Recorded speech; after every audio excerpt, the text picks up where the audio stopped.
單係戒酒嘅我哋就係。咁我話我有酗酒10年嘅問題喎，咁我問你最嚴重去到點樣啊？最嚴重咧試過1個禮拜咧就有2次劈到啤啤膚嘅，咁仲有咧試過攞個酒樽咧打爆老細個頭，好羨慕咧。你有10年嘅酗酒經驗有你開頭點開始嘅？就係啲 friend 揾佢訴苦，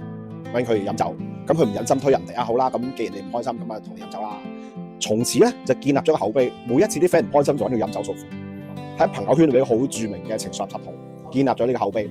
咁從此啲 friend 嘅 friend 唔開心就揾佢訴苦，啲 friend 嘅 friend 唔開心又揾佢訴苦。其實佢係唔中意嘅，係覺得人哋咁慘好難推人，人哋咁慘好難推人。其實要處理個上癮症咧，最關鍵唔係佢個行為本身，係個背後有啲咩心因。因為如果你淨係針對佢行為，你唔處理佢心因，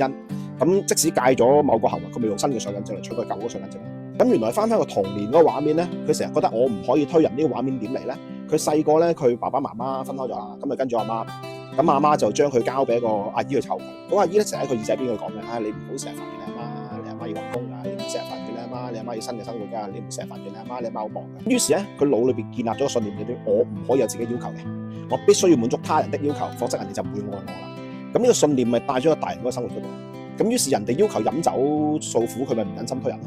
後來處理咗呢個我必須要討好他人嘅心結之後咧，佢都可以飲酒，但係就係中意幾時停就幾時停，幾時享受飲酒就幾時享受飲酒，幾時想聽人訴苦就聽人訴苦，幾時我唔咩調我回不如自己先啦。以前係唔敢推人嘅，咁之後就可以啦，可以好自由咁控制自己行為。咁所以處理上癮症唔係處理行為本身，係處理背後心因，呢個先係最重要。